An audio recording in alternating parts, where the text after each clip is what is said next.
Hello everyone. So today we are going to revise chapter number 2 of history of class 8. The name of the chapter is From Trade to Territory. So today we will be revising 28 MCQ questions, and I guarantee you that if you will watch the full video and if you will do very well in this revision session, then you will surely able to score very good marks in the MCQ sections of your half yearly exam of class 8 social science. So without wasting any time, let's start. This is the first question. Okay, the question is, the last powerful Mughal emperor established control over a very large part of the territory that is known as India. So after his death in 1707, many Mughal governors and big zamindars began asserting their authority and established regional kingdoms. As powerful regional kingdoms emerged in various parts of India, Delhi could no longer function as an effective center. So who was the last powerful Mughal ruler? Okay, सबसे ज्यादा powerful Mughal ruler कौन था? There are four options: Akbar, Shah Jahan, Humayun, and Aurangzeb. Okay, so I'm giving you 5 to 6 seconds time. So, according to me, Aurangzeb was the last powerful Mughal emperor. याद रखना, powerful. ठीक है? ऐसे अगर पूछा जाएगा लास्ट मुगल एम्पायर तो बहादुर शाह जफर होंगे, लेकिन in this question it is asked that powerful Mughal empire, तो मैं औरंगजेब मार्क कर रहा हूं. Okay, let's check the answer. Yeah, absolutely correct. Aurangzeb was the last powerful Mughal emperor. Got it? So in this way we'll be doing the remaining 27 questions. Okay, watch the full video and you will surely be able to score very good marks, especially in the MCQ sections during your exam. So question number 2. By the second half of the 18th century, a new power was emerging on the political horizon, the British. They originally came to India as a small trading company and were reluctant to acquire territories. उनकी आदत हो गई थी. When did the East India Company acquire a charter from the ruler of England, Queen Elizabeth I? यहाँ पे आपको समय बताना है, साल बताना है. Granting it the sole right to trade with the East.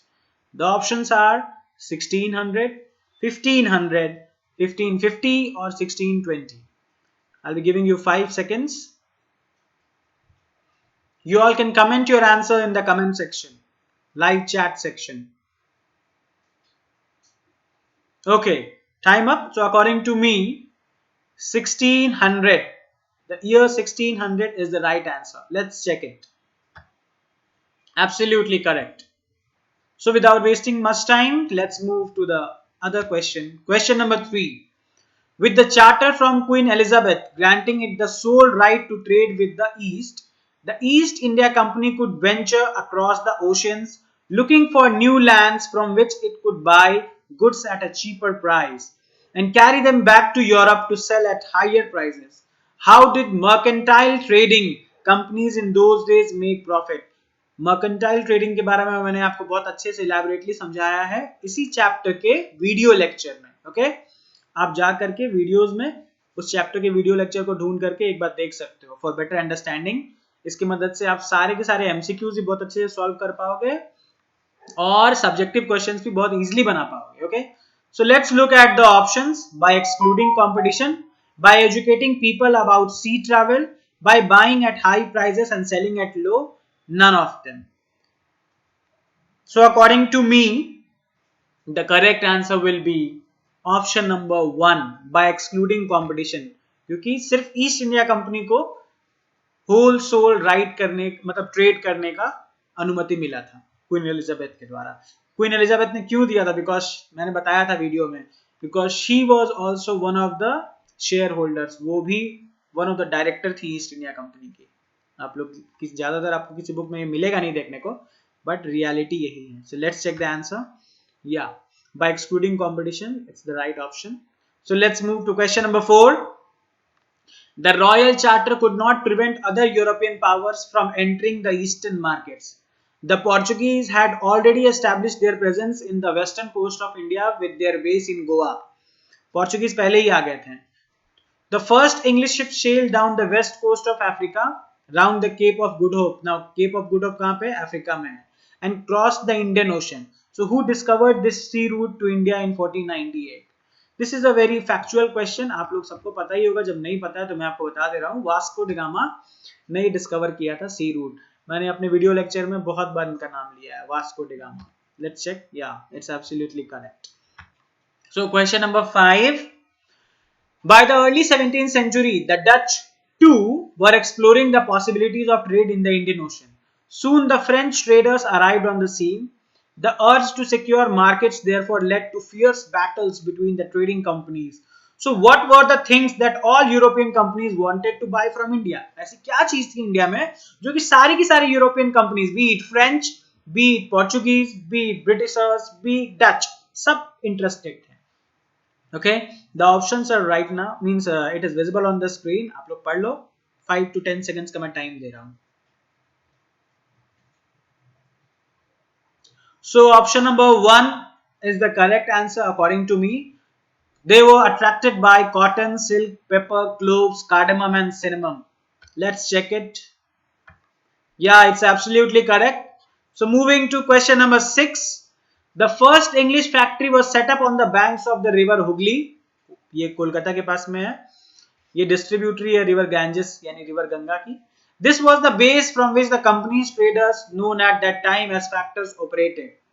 The factory had a warehouse where goods for export were stored and it had offices for company officials. So as trade expanded, the company persuaded merchants and traders to come and settle near the factory. So in which year was this factory set up? ये factory जो है east India company की, जो कि उन्होंने हुगली नदी के तट पे स्थापित किया था, ये कौन से साल में किया था? According to me it was the year 1651. Okay, 1651. आप लोग चैट में अपना आंसर लिखते चले. या 1651 जिन्होंने किया सबका सही है. Okay, it's correct. Now question number 7. By 1696, the English factory on the banks of River Hooghly began building a fort around its settlement. इन्होंने fortification, किलाबंदी करना शुरू कर दिया. 2 years later, इन्होंने मुगल officials को bribe करना शुरू कर दिया. It bribed Mughal officials into giving the company zamindari rights over 3 villages, one of which was Dash. It also persuaded the Mughal emperor Aurangzeb to issue a farman granting the company the right to trade duty free. तो उस गांव का नाम बताना है आपको. Okay, कौन सा गांव था इस ऑप्शन में से? कालीकट था, दिल्ली था, मद्रास था या औरंगाबाद था? तो मेरे हिसाब से 1696 की बात हो रही है यहाँ पे और हुगली नदी के बारे में बात हो रही है, तो आप लोग पता लगा सकते हो कि बंगाल का ही कोई गांव होगा. तो option number 1 Calicut. Let's check. Yeah it's absolutely correct. So moving to the another question number 8. Through the early 18th century, the conflict between the company and the Nawabs of Bengal intensified. Okay, बहुत ज्यादा झगड़ा होना शुरू हो गया, means माहौल गर्म हो गया था, जैसे अभी इंडिया और चाइना के बीच में है. ओके, सो मुर्शीद कुली खान, वो उस समय बंगाल के नवाब थे, was followed by Ali Vardi Khan. उनके बाद अली वर्दी खान आए और उनके बाद सिराजुद्दौला आए as the Nawab of Bengal. So after the death of which famous Mughal emperor did the Bengal Nawabs begin asserting their power and autonomy as other regional powers were doing at that time? तो कौन से Mughal empire की मौत के बाद यानी 1797 से, आप लोगों को मैंने आंसर ही बता ही दिया है. 1797 में किसका डेथ हुआ था? औरंगजेब का डेथ हुआ था. तो option number 1 is the correct answer. Let's check it. Yeah it's correct. Okay, तो यानी औरंगजेब के बाद उनके जितने भी गवर्नर जनरल्स थे उन्होंने अपने पर्टिकुलर टेरिटरीज पे अपने आप को इंडिपेंडेंट रूलर घोषित कर दिया. ओके, लेक्चर में भी बहुत अच्छे से मैंने एक्सप्लेन किया हुआ है, आप लोग देख सकते हैं. Okay, now question number 9. Bengal Nawabs refused to grant the company concessions, demanded large tributes for the company's right to trade, denied it any right to mint coins, coins बनाने की, issue करने की सारी rights को छीन लिया गया, and stopped it from extending its fortification.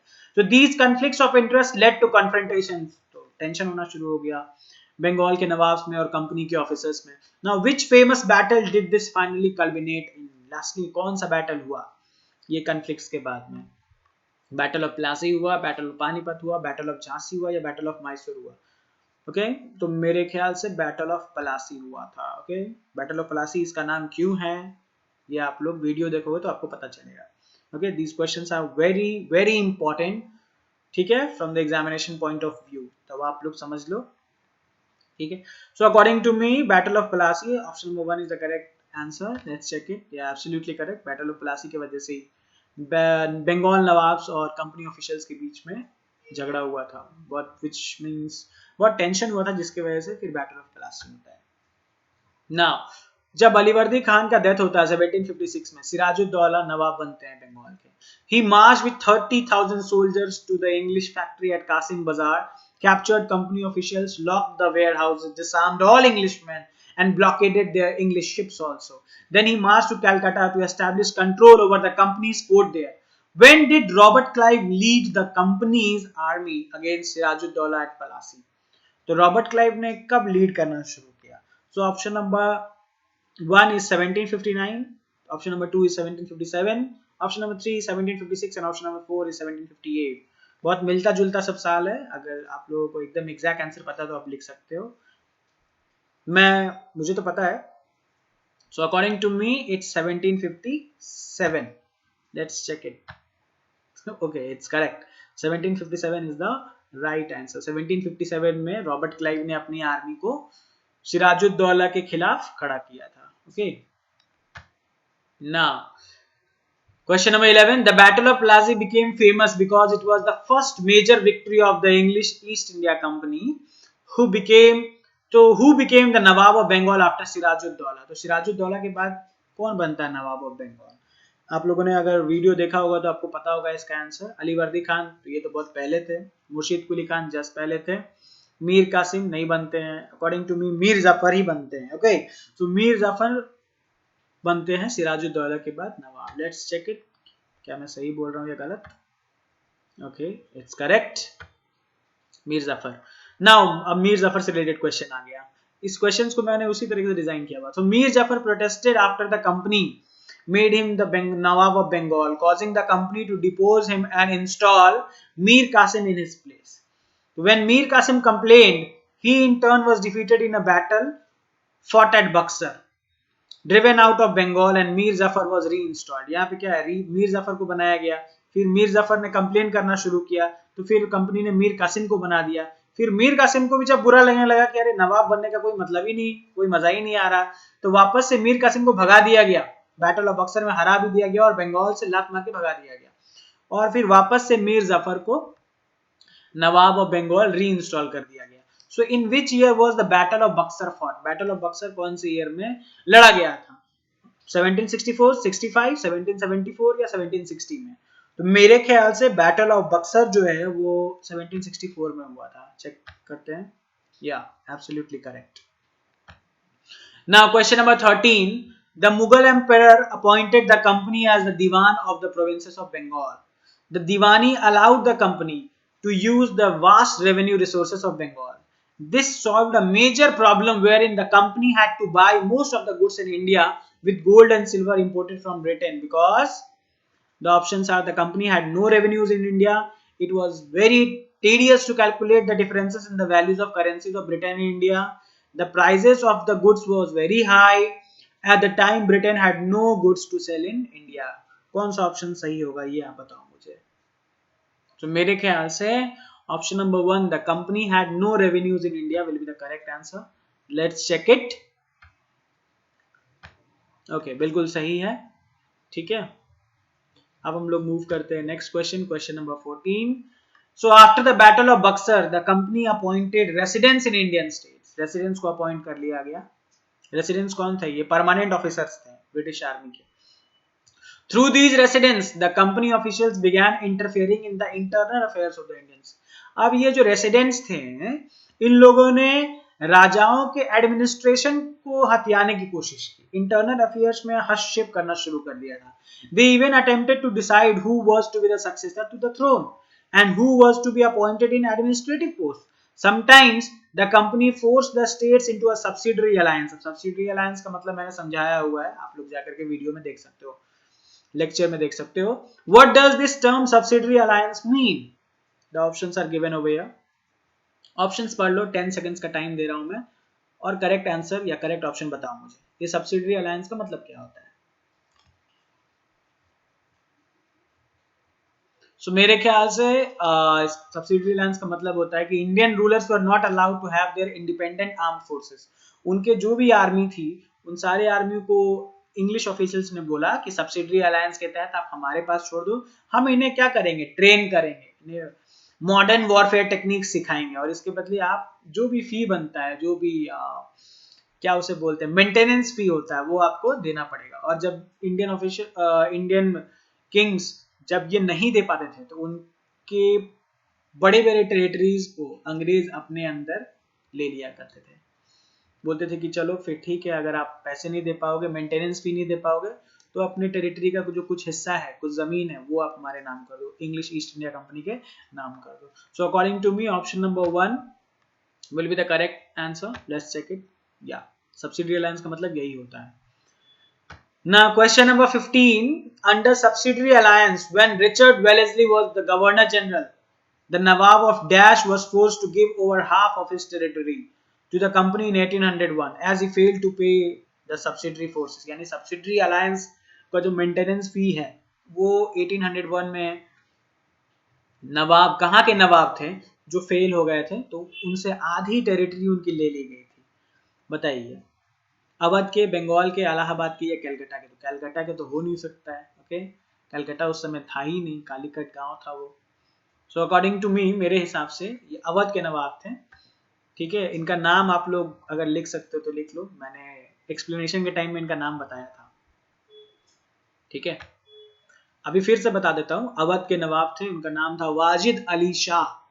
ठीक है, वाजिद अली शाह। उनसे उनका हाफ टेरिटरी ले लिया गया था और ये बोला गया था इतनी बड़ी टेरिटरी है, ये इस पे रूल करने के लायक नहीं है, इनकी कैपेबिलिटी नहीं है इतनी बड़ी टेरिटरी पर रूल करने के लिए, इनसे ले लिया गया था जबरदस्ती। So moving to question number 16, In 1785, Tipu Sultan stopped the export of sandalwood, sandalwood यानी चंदन की लकड़ी होती है, पेपर मतलब आप जानते ही हो, cardamom, through the ports of his kingdom and disallowed local merchants from trading with the company. What was the kingdom of Tipu Sultan called? बहुत इजी है ये। टीपू सुल्तान के किंगडम का क्या नाम था? मैसूर नाम था। आप लोग majority of you might be knowing this. चलो मूव करते हैं क्वेश्चन नंबर 17 पे। The British saw Hyder and Tipu as ambitious, arrogant and dangerous. So 4 battles were fought with them and only in the last battle did the company ultimately win by killing Tipu Sultan. तो ये कौन सा battle था जिसमें टीपू सुल्तान की हत्या कर दी जाती है और उनके टेरिटरी को एनेक्स कर लिया जाता है? बैटल ऑफ पलासी था, बैटल ऑफ पानीपत था, बैटल ऑफ झांसी था या बैटल ऑफ सेरंगीपट्टम था? बहुत इजी है, बैटल ऑफ सेरंगीपट्टम। जिन्होंने लेक्चर वीडियो देख लिया होगा उनके लिए सारा क्वेश्चंस इजी ही होगा और एग्जाम में भी उन्हें ज्यादा याद करने की जरूरत नहीं पड़ेगी। आप 2 बार 3 बार लेक्चर वीडियो देख लो और उसके बाद मैं ये रिवीजन सीरीज बनाते चलूंगा। आपके एग्जाम में जितने भी क्वेश्चंस आ रहे हैं, सॉरी क्वेश्चंस मैं बोल रहा हूँ, जितने भी चैप्टर्स आ रहे हैं उनसे related MCQ, fill in the blanks कोशिश करता हूँ। सब्जेक्टिव क्वेश्चंस के लिए भी बना दूंगा और अगर आपको नोट्स चाहिए तो आप कमेंट सेक्शन में कमेंट कर सकते हो। ओके, so battle of सेरंगीपट्टम मैंने मार्क किया है, चेक करते हैं। okay, yeah, it is correct. Now let's move to question number 18. So with the third battle of Panipat, the Marathas' dream of ruling from Delhi was shattered. Mahaji Sindhia and Nana Fadnis were 2 famous Maratha soldiers and statesmen. Statesmen मतलब नेता of the late 18th century. So in which year was the third battle of Panipat fought? Third battle of Panipat कौन से year में लड़ा गया था? Okay, आप बता सकते हैं तो बताइए। मेरे हिसाब से ये 1761 है, third battle of Panipat. Absolutely correct.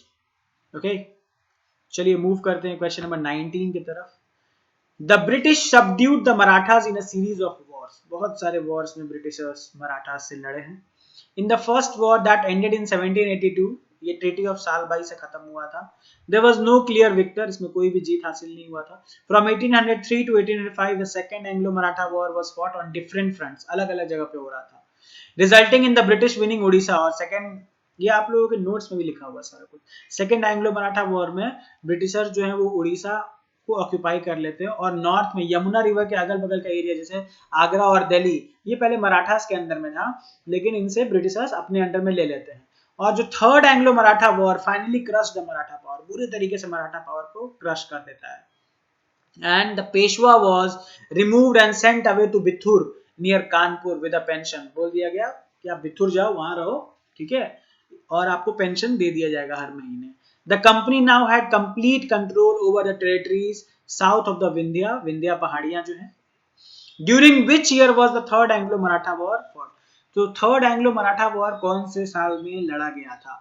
ये देखो, आपको सिर्फ और सिर्फ इसमें एमसीक्यू ही नहीं मिल रहा है, इसमें बहुत सारा इंफॉर्मेशन भी मिल जा रहा है, जिसे अगर आप याद रखोगे तो एग्जाम में सब्जेक्टिव और डिस्क्रिप्टिव आंसर्स लिखने में बहुत फायदा, बहुत ही मतलब मदद मिलेगी आप लोगों को। ओके, तो गेस करो क्या हो सकता है इसका आंसर, आप लोग कमेंट कर सकते हो।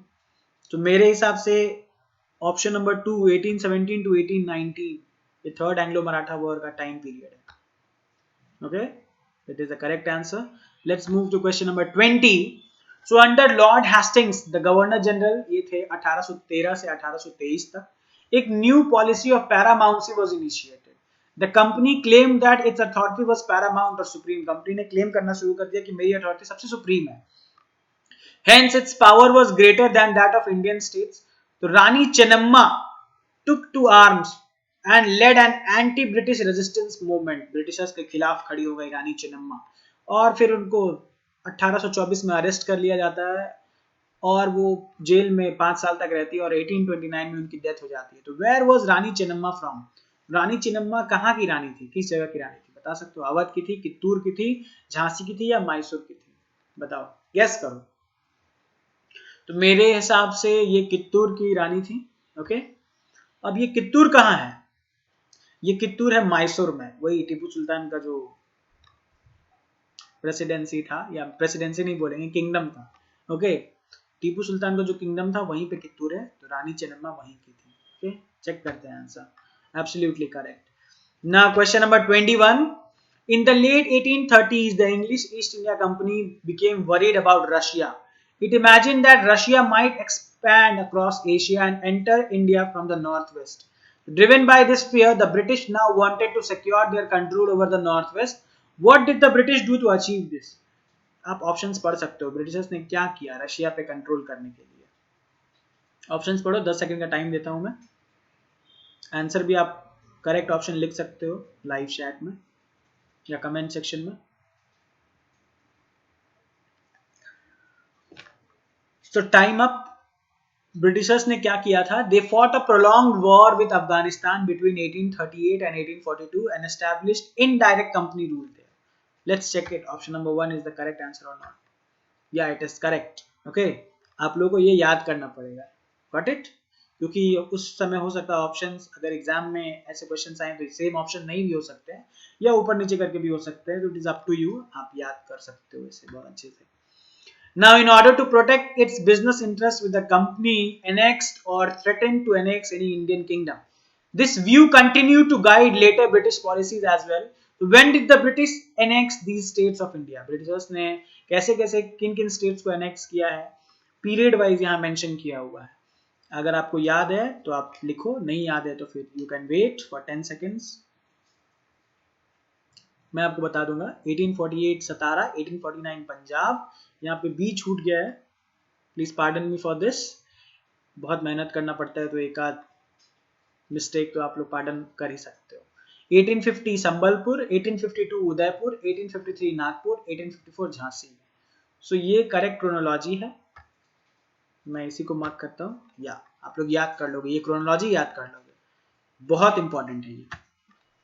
Now question number 23. The final wave of annexations occurred from 1848 to 1856.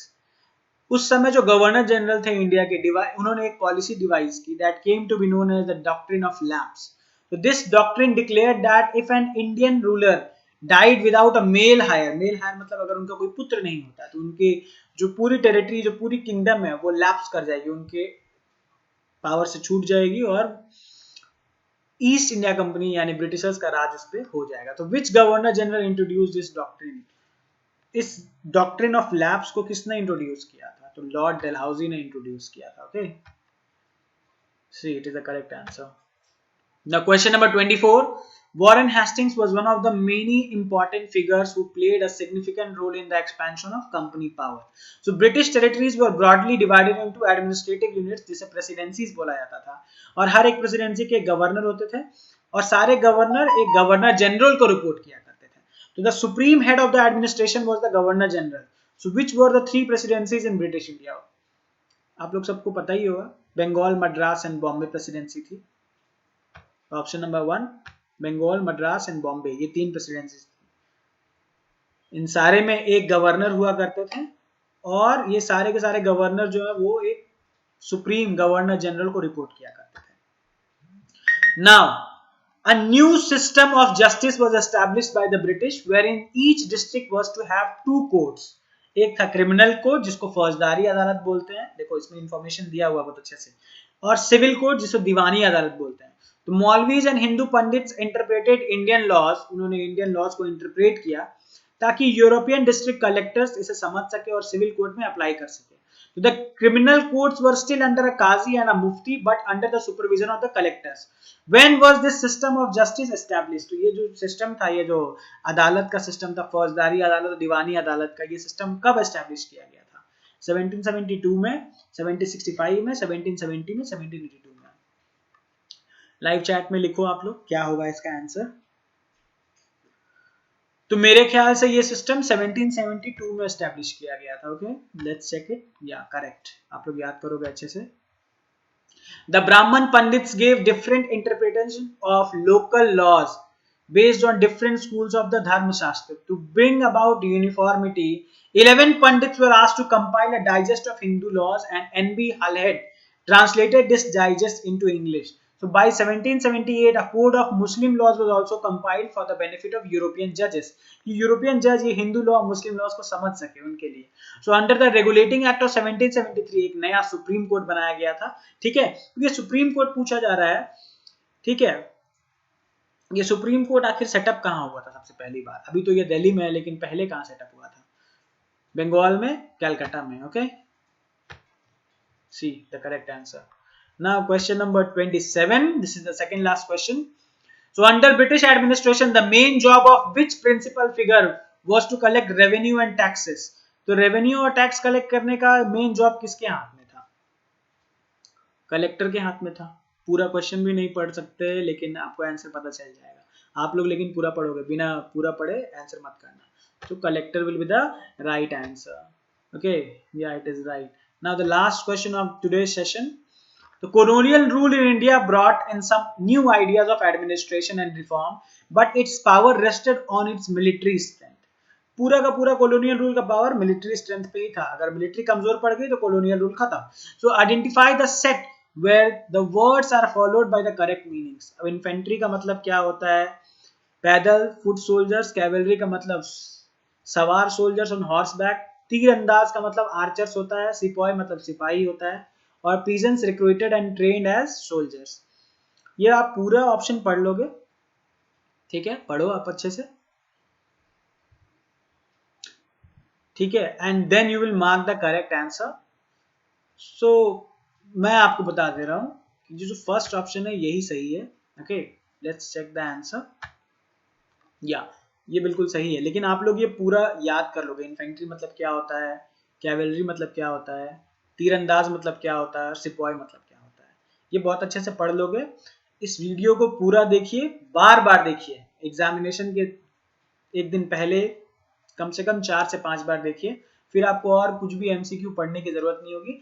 और इस चैप्टर का जो वीडियो लेक्चर है जो मैंने बनाया है, आप उसे भी देखें. 2-3 बार देख लो, आपको सब कुछ याद हो जाएगा बहुत अच्छे से. And you will be able to score very good marks in your history exam. बहुत अच्छा मार्क्स आपको मिलेगा, I guarantee you for this. ठीक है, अगर आपको ये वीडियो पसंद आया हो तो आप प्लीज इसे लाइक करो. ठीक है, अगर कुछ भी क्वेरी है तो कमेंट करो. And share it with your friends. सारे के सारे दोस्तों के साथ भी शेयर करो. तो अभी तो सोशल साइंस पहले हम लोग कंप्लीट करते हैं 15 तक सोशल साइंस कंप्लीट होने के बाद हम लोग साइंस के वीडियो लेक्चर्स भी अपलोड करने वाले हैं. ओके, सो आपसे बस यही अनुमति है और विनती है कि क्लास 8 के और भी जो भी आपके फ्रेंड्स हो, आप उन्हें बोलो चैनल को सब्सक्राइब करने के लिए. It will be beneficial for them only. Okay, So thank you and Jai Hind.